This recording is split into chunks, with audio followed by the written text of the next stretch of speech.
being on the other end of this. Matt Murray wins his first game in Pittsburgh. And Kasperi Kapanen didn't score against the Leafs. Well, he wouldn't. No, he's a scratch. He is? Was last time too? Oh! Still, though, it's the Leafs. It is the Leafs. They find a way. Let's go! Give me what I want! Kick down the door! Drew, you are not doing this! Not nice! There's a giant head! You hear yourself? I made like 2,000 of these. I'd like to have fun. With you wherever you are, welcome to LFR. Victory puppies, buddy! Matt Murray for Vezina! No! We don't even get a shot at redemption.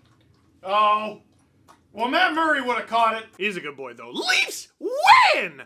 5-2 over the Pittsburgh Penguins. Matt Murray picking up his first win as a Leaf. Pontus Holmberg picking up the first ever point he's ever scored in the NHL. And John Tavares with his 400th career NHL goal. Let's talk about it. This was one of the Leafs' better performances of the season, honestly. And up until the point where it was 3-0, I was willing to say it's their best game of the season. And it was so far. Then they allowed a couple goals in very quick fashion, and we all had to clench a little bit, and then 4-2 before intermission. I like that part. But it was scary. I didn't like it. But they won. I like that. Before we go through all the goals, want to bet? You can do that at Sports Interaction, Canada's sportsbook. Bet before the game, live and play, or on one of their many prop bets. Made for Canadians by Canadians, Sports Interaction makes it easy to deposit, play, and cash out. If you had JT getting his 400th in this game, congratulations. Visit sportsinteraction.com/SDPN. That's sportsinteraction.com/SDPN. It's Ontario only. It's 18 plus. Please play responsibly. I want to go through all these goals, and I want to see if you notice a theme. Goal number 1,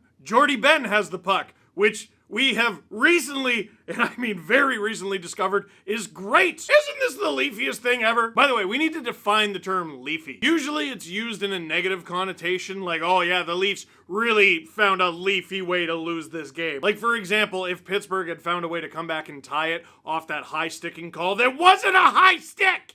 It wasn't at all. That would have been a leafy way to lose. Now, if you're a fan of another team watching going, no, that's just a BS way to lose, you're right. That's sort of what it means, except no, it's the Leafs. It's specific to the Leafs. It's not something you can define, it's something you have to experience. But it can be a positive. Like, for example, you would never plan your season around, all right, let's have Jordie Benn be injured and miss the first month of the season and then start him immediately on the top pair with Morgan Rielly and have it work. That dude is legitimately the best Benn in the NHL right now. Jamie be darned. And given how the season started with Jamie Benn giving Matthews that big cross check and sort of hurting his start to the season, it's ridiculous that in his first game, Jordie Benn is getting a hug from Austin Matthews. Picks up right where he left off the next game. And he is playing with unreal confidence. Look at this leading to the first goal. Here he is at the point. He fakes the shot, passes to John Tavares, and then goes. Like, he goes deep into the Penguin zone. You know how easily Jake Guentzel could have picked this off, and he probably has 1,000 times? Best case scenario, it's Morgan Rielly managing a 2-on-1. But Jake Guentzel doesn't get the puck, remember that for later, and John Tavares gets it. And this goal captures a lot of the things that are going wrong with the Penguins all at once. Dude, I love JT.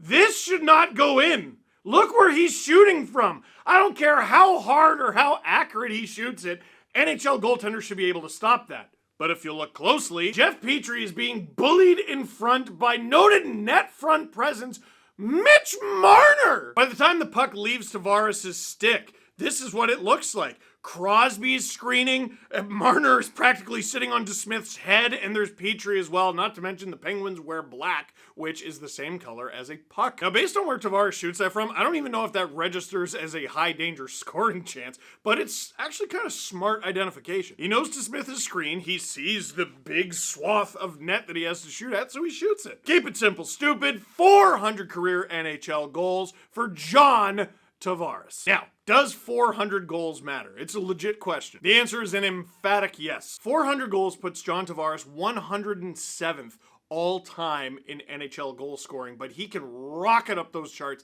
into the top 100 quick. Also worth noting, shout out Phil Kessel. Well, let's say John Tavares scores 20 more goals for the rest of the season, which at the rate he's scoring is pretty conservative. That puts him in the top 90. If he only scores another 20 next season, that puts him in the top 70. If Tavares scores another 100 in his entire career, which How long is that going to take him? Like 3 seasons? That puts him in the top 46. I guess what I'm getting at here is Tavares is already in elite company, and by the end of his career, depending on how a few other things pan out, he could be in Hall of Fame territory. Some of you hearing that are going to roll your eyes. No, he's not. He's not done. Worth noting, by the way, career playmaker Sidney Crosby, 524. He's a mutant. 3 minutes after this goal, a sound argument for why splitting up Matthews and Marner kind of works sometimes. Tavares stops up, ridiculous, beautiful, fluttering, it's like a butterfly backhand pass. Morgan Rielly finds Mitch Marner, again, net front presence goon, alone in front. And by the way, part of the reason that Marner was alone in front, again, identification, it's Jake Guentzel who's in front of the Pittsburgh net, not a defender. So Marner just blows by him. Guentzel can't cut off the Rielly pass. Marner has it all alone in front. He tucks it by DeSmith, and Mitch, practically Thomas Holmstrom Marner, puts the Leafs up 2-0. And that is how we would go to intermission. How would the Leafs come out of intermission? Well, better than they usually do, to be honest. Opening draw of the period. Now, this actually takes a few seconds. It's tangled up in skates. Puck squirts loose, and look at this. Look at this. There's 2 players who are like, we're racing for that puck. It's William Nylander and Jake Guentzel. Nylander wins it to Matthews, starts a 2-on-1. Matthews over to Bunting. You think Bunting likes being back on Matthews' line. Buries it. 11 seconds in. 3-0. Best game of the season. Easily so far. And that feeling lasted 43 seconds. Jason Zucker blast. It just beats Matt Murray, and uh-oh. You look at it and you're like, oh, no, he's not really screened on that play. Uh-oh, here goes Matt Murray. No, it was Rickard Rakell with the goal. He was the guy standing in front, and if it looked like Matt Murray was confused when the puck went in, he was. That's because it was deflected. Good on Pittsburgh. They get one back, and we're right back where we started the period. It's okay. Until less than 2 minutes later. You know in cartoons where some guy's mouthy, and he's like, yeah, I wish he was here. If he was here, I'd tell him he's a bum. I'd tell him he's a bum right to his face. And then they turn around, and the person's there, and their face is at their chest, and they look up and go, oh no, I've made an egregious mistake. Anyway, here's Rasmus Sandin immediately after giving the puck away to Sidney Crosby. This ended up as a goal. That's because that's Sidney Crosby. I remember that stat I told you? That's Sidney Crosby. Don't give the puck away to Sidney Crosby. And right now, the Leafs are in the middle of blowing it, and Matt Murray's in net, and I know it's not his fault, but I'm already thinking of the discourse, and I'm not stoked. Also, I just don't want them to lose. This might be optimistic to the point of being naive and dumb, but I kind of think in the long term, that's good for Rasmus Sandin. That terrible play happened in a win. Because, yeah, he made a terrible individual play, but they won. At least it didn't cost them the game. Like, no one's really going to be talking about this on, like, sports radio or anything tomorrow. They won. Might get a mention. Like, I'm trying to think of the podcast. We record a podcast tomorrow. It might get a mention. We might talk about it just because I'm talking about it right now. I mean, he's a talented defenseman who is going to make mistakes in his own end. Moving the puck up the ice, that is his bread and butter. That is what I expect him to do well, and he just has not done that this season. Sometimes your phone alarm doesn't work. I slept through 2 this morning. You know, it usually does work when your friend charges into your room with a frying pan. And in this one, Sidney Crosby was a frying pan. What, that's never happened to you? What follows is Pittsburgh's best period of the game and a way too high event period. Pittsburgh outshot the Leafs 15-12. And yes, the Leafs got 12, but Pittsburgh got 15! And there were only 3 penalties in that period, and 2 of them were offsetting, so it was 4-on-4. The Leafs give up 1 power play, and it was off a penalty that shouldn't have even been called. I try to pick my spots with the refs, with the officiating, with the penalty calls, because it gets boring when you do that all the time. It starts to be a little boy cried wolf. You don't pick your battles with the refs when you think you're wrong. You pick your battles with the refs when they're wrong. And while one of the few criticisms I've had of Mark Giordano this season is that he takes too many penalties, he was genuinely perplexed when he looked up. That should have been a penalty. Anyway, losing the point. Where I was going with that is Pittsburgh caused the Leafs to bend, but Matt Murray did not allow them to break. Well, Matt Murray and Jordie Benn literally saving a goal. Like, Sidney Crosby could have had a hat trick in this one, but the best Benn, like far and away the best Benn, easily the best Benn, pulled another amazing performance out of his beard and the Leafs keep the lead. Earlier we were talking about leafy things. A leafy thing is the Leafs will have bad starts to the period and bad ends to the period. They often have those. They have allowed the most first-minute goals in the NHL. But in this second period, they score 11 seconds in, and they follow it up by scoring a goal in the final minute of the period as well. Hockey is a game of bounces, sometimes a game of luck, but it's also making the most of your opportunity. As I said with the first couple goals, a lot of it was clever identification. In this case, it's Pontus Holmberg realizing, oh my god, I'm on the ice with Austin Matthews! And for some reason, the second I saw him come over the boards and he was the first member of his line to hop over the boards, I'm like, they're about to score. Right here, the Penguins try to clear the zone. They can't because of Pontus Holmberg, and he passes the puck right between the legs of Jake Guentzel to Austin Matthews. Holmberg drives to the net, and he's able to collect a dirty rebound. He throws it in front, and Michael Bunting cleans up the garbage. 2-goal night for the Scarborough lad, and the Leafs retake the 2-goal lead. And let me tell you something. The Leafs have been far better after I went and yelled and screamed and ranted after they lost to the Anaheim Ducks, which, by the way, no one should be losing to the Anaheim Ducks. Go look at the record. Ew!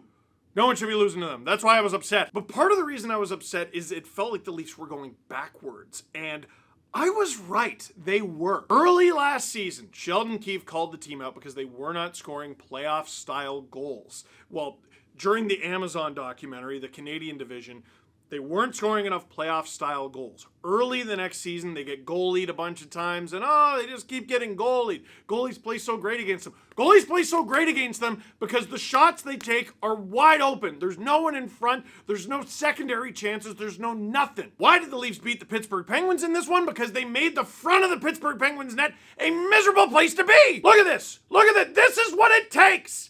Look at Michael Bunting. He is on his knees in the crease. If you showed this to an alien and asked them which one of these players was the goalie, you would think it was Michael Bunting. Now, the third period was not nearly as high events. The Penguins did come close a few times. After all, they are capable of some pretty incredible things. But the Penguins pull for the empty net. Bunting misses the net for the hat trick, by the way, but William Nylander comes soaring in. And I want to show you this screenshot leading to the empty net goal because the Penguins had just lost a puck battle in the corner. It's that guy standing in the corner looking up at the play. That guy is Jake Guentzel. And the reason I keep bringing up the name Jake Guentzel is he was -5 in a game where the other team scored 5 goals. The Leafs scored 5 even-strength goals, and Jake Guentzel was on the ice for all 5 of them, even if you don't count the empty netter because it's an empty netter. He was on for all 4. If you ask me off the top of my head, who was the Penguins' top line tonight? I wouldn't be able to do it. I'd be like, okay, well, Crosby for sure. And then who are the other 2 guys? And then I would look at the game sheet and I'd be like, well, Crosby was -4 somehow, even though he scored. There's Brian Rust, who was also -4, and Jake Guentzel, who was -5. Chris Letang also with a -4 on D. Questions. We might as well start with this one. I gotta bring back the If I Were You segment, but these videos are already too long. From Derek, I'm a Pens fan, as you can see. What do you think from watching the past few games is the problem? Letang, to me, has been a huge issue defensively and needs to have a decrease in ice time. To me, it seems like he can't handle the insane amount of workloads anymore. Well, Derek, let's assume you're right. Let's assume Letang is the problem and he can't handle the workload anymore. They just signed him to a rather large contract extension, and they better hope that's not the problem, because if it is, they're boned. Pens fans, you know me. I have a huge amount of respect for the Pittsburgh Penguins. I've covered 3 of their Stanley Cups in my YouTube channel's history. I started in 2007. The Penguins won in 2009. They won in 2016. They won in 2017. I love the battle of this team. But those extensions to Malkin and Letang, if this team stinks, they're gonna stink. Like, it's gonna be bad for not a short amount of time. Now, of course, knowing you, you'll probably get Connor Bedard. That, or you'll fire your head coach and then win a Stanley Cup, I guess. You know how there's leafy things? That's penguiny things. That would be very penguiny. Listen, here's what I see the problem is. The Leafs have a reputation for being too easy to play against. Sometimes. I don't think they were easy to play against in this game, but a lot of times they are too easy to play against. What happened in this game? Mitch Marner was allowed to set up a screen in front on the first goal. Marner was allowed to be the first and only person in front of Casey DeSmith on the second goal. I don't care whose specific fault the third goal was. You cannot allow a goal 11 seconds into a period. And the Bunting goal, once again, you get bullied in front of your own net. Now here's the one good thing. Ron Hextall is your general manager and Brian Burke is your president. And I don't think they're going to tolerate that. They're not dumb. They know they're below 500. And the one thing I would say that is encouraging maybe for Penguins fans is the Penguins look uncharacteristically soft. Now, it's bad to look soft, but it's good that it's uncharacteristic. What's it going to take for the Penguins to play like themselves again, though? That's an answer that you guys would answer better than I could. Maybe leave some answers in the comments if you have them. But for now, that is it for this one. Thank you very much for watching. Click like if you like this video. Click subscribe if you really liked it. Tell all your friends. LFR, it's available everywhere now. Spotify, Amazon, Apple Music, Google, probably at Santa's Workshop too. It's never too early.